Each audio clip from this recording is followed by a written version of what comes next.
The Warriors lost a heartbreaker against the Clippers and were forced to battle the Grizzlies in another playing game. This time, playoff Jimmy Butler exploded for a Warriors high 38 points in a dominant performance to secure another clutch win. I want to break down how Butler clearly took his 3-level scoring to another level to anchor the Warriors offense, especially in the first half. So let's get to it. You could tell when both the Clippers and Grizzlies games started that Jimmy Butler was looking to shoot the ball more. Here's Zach Edey's in a deep drop coverage with the game plan of letting him shoot. During the regular season, Jimmy would have looked for Draymond in the post, but it's the night and day with his aggressiveness looking for his own. Jimmy's given a dare shot and calmly sinks his wide open 3 to cut the lead down. Jimmy only had 1 rebound against the Clippers, so I'm sure it was a concerted effort to be more aggressive on the boards, especially with the Warriors having more small ball lineups out there. Off a defensive stop, the Grizzlies screw up the matchups when Conchar tells Jackson Jr. to pick up GP2 on the wing, but there are already 2 guys over there. Bounce pass back to Butler, who's wide open in the middle of the court, forcing Kennard to cover more room and rotate. Butler gets into his classic jump stop, which often freezes the defense into worrying about his next move. This gives Payton the opportunity to cut on the baseline. Great pass by Jimmy for the reverse dunk. Butler's game is extremely simple and calculated. He takes what the defense gives him. With Aldama in the drop coverage and his hands down, Jimmy knows that he can get this shot whenever he wants. From one non-shooter back to another non-shooter, Memphis is not scared of Jimmy on the perimeter, and that was the entire game plan. If you're gonna let him shoot, this is where playoff Jimmy turns the focus up a notch. The non-Steph minutes have been huge for Jimmy. When he gets the ball in the short corner for an isolation, you can see Buddy Hield call for pods to completely spread to the opposite side of the court. This gives Butler an entire half to go to work, where he sees that the weak side Jackson Jr. remains near the block to be a shot blocker. Quentin Post smartly moves up higher on the wing, and when Jimmy takes his calculated dribbles right into the middle of the paint, most of the time his intention is clearly to pass. Conchar stays on the weak side corner, however Jackson Jr. is still naturally thinking about blocking a shot. Butler smartly frees the defense by jumping in the air to make a pass, and Post has a huge first half and takes advantage of a long closeout by stretching the floor here. Butler's ability to draw contact while going out for shots is also an exceptional skill. When Buddy Hield comes to set a back screen, Jimmy fakes going left and slightly tosses Aldama to the side before cutting right. This loses Aldama completely, and with Memphis not switching, Jimmy's got an entire open lane. Jackson Jr. has to come rotate to help and gambles by reaching for the ball, but Butler's able to grab first and absorb the contact on the way up for an and-one layup. After a couple made threes, now let's see how he mentally counters the defense. Off-ball screen by Jimmy and passes the ball down low. Edey comes down to the paint to help since Jimmy is a non-shooter. When the ball gets kicked out, Jimmy is 1 step ahead of the defense because he knows that he already has hit 2 threes. One shot fake will actually get the center to slightly bite. Now Butler's fast enough to accelerate and take him off the dribble, getting Edey on his hip. Williams comes to rotate as the weak side low man, but Jimmy pulls a classic jump stop to gather and play off of 2 feet. Williams is just too small as Butler draws contact again and converts on the bucket.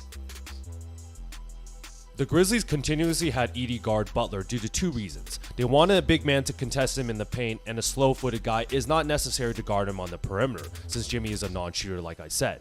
However, Edey is a rookie, so Butler just knows how to manipulate with a variety of shot fakes and jab steps, then gets into the paint again at will. He has Edey on his hip and slightly decelerates, shooting an off-balance shot. Edey does a good job keeping his hands up and not fouling, however he got out of the way a little too much, giving Jimmy a chance to clean up after his own miss and get the tip just a little too easy. Shout out Guy Santos for always doing the little things. He 100% needs more playing time, he offers a positional need, does not need the ball, and hustles more than any other players out there. Santos is always looking for an open player to pass the ball to, and defenses lose track of him because he's not exactly on the scouting report. The amount of second chance opportunities he creates are massive momentum swings. Here Butler's got Edey in a drop coverage and is able to see the entire court, finds an open Santos right under the hoop who converts a massive and-one play. The Warriors had a solid first half. On this pick and roll with Steph and Draymond, the Grizzlies are forced to switch. When Pippen Jr. recovers and momentarily doubles, a post-entry pass to Draymond gives the Dubs a 4-on-3 advantage on the back end. Kennard now has to sink down to X out, while Aldama has Butler up top. Green tries to go at a smaller Morant, but is clearly looking to pass. And the second he jumps in the air, Aldama is caught ball watching and thought he was actually hitting the open pause on the wing. Jimmy does not settle to stand still and cuts, getting a dump off pass to again jump off 2 feet to get maximum elevation for a tough layup. We get another possession of Jimmy Butler in the post on a smaller mismatch. Butler commands so much attention on the defensive end. Former DPOY and Jackson Jr. again ignores his man in Draymond in the weak side corner to the shade. Smart of Green to not stay on the perimeter and cut on the baseline. Where Butler passes the second, Jaren finally comes over. Dre smokes an open layup after a good recovery by Jackson Jr., but Jimmy is on a different playoff aggression here, using his size to follow up with a second chance bucket. This was a super cool counter in the Warriors' go-to split action.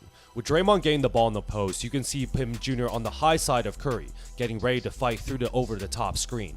Golden State counters this defensive coverage by using Steph Curry as the back screener on Zach Edey. Since Memphis is not switching and Pippen Jr. is not going to leave Curry, Butler gets an open cut to the rim. Ja correctly rotates as the weak side low man, but Jimmy's too big and athletic and converts his tough layup. This was a complete defensive highlight by Jimmy Butler on this entire possession. Bane and Jackson Jr. run a pick and roll, and Pods decides to be super aggressive and reaches, while Looney is in a drop coverage. Jackson Jr. decides to pop out to the right wing, but Jimmy comes up higher to be able to rotate out to both Jackson and his original man in the corner in Aldama. This slight rotation freezes Bane a little, where he has to take another dribble to pass, allowing Pods to be able to recover back on the wing. When Jackson Jr. tries to take a smaller defender in the paint, all defense Jimmy Butler knows his go-to counter is the spin move, and look at this high IQ pick from behind, completely blowing up the play. Bane gives up knowing he cannot handle the bigger Jimmy, and he gets a huge momentum jam on the fast break. With the Grizzlies crawling back as expected in the third quarter, we get another mismatch on the left block by Jimmy. When the shot clock winds down, Zach Edey completely ignores his man in GP2 on the perimeter and is waiting to help. Good relocation by GP2 to create an open kickout, and this was a huge 3 by Payne to calm the Grizzlies and keep them at bay. Some of this was also just elite tough shot making. Bane is in a drop coverage and Jimmy runs a chase action in which he swings the ball to Draymond and immediately runs to get it back. But instead of what Steph Curry does, which is attack off the catch and use the pick, Butler actually rejects the potential screen and surprises Bane. Now he has a step on Bane and simply uses his size and strength to once again explode off of 2 feet. He has more control in the air and gets a tough contested layup to go. Steph Curry finally came alive in the fourth quarter, exactly when he needed to in order to carry the torch from Butler. The Warriors run a classic split action with Green getting the ball in the post. Jimmy pretends to use Steph's first screen, but because Jackson Jr. is going under, this becomes a decoy when Butler rescreens Pippen Jr. This catches Jackson Jr. in a drop coverage and not switching, allowing Curry to come off the pick, senses Pippen Jr. is right behind him, and rise up for an open 1-foot push shot from mid-range. Great counter.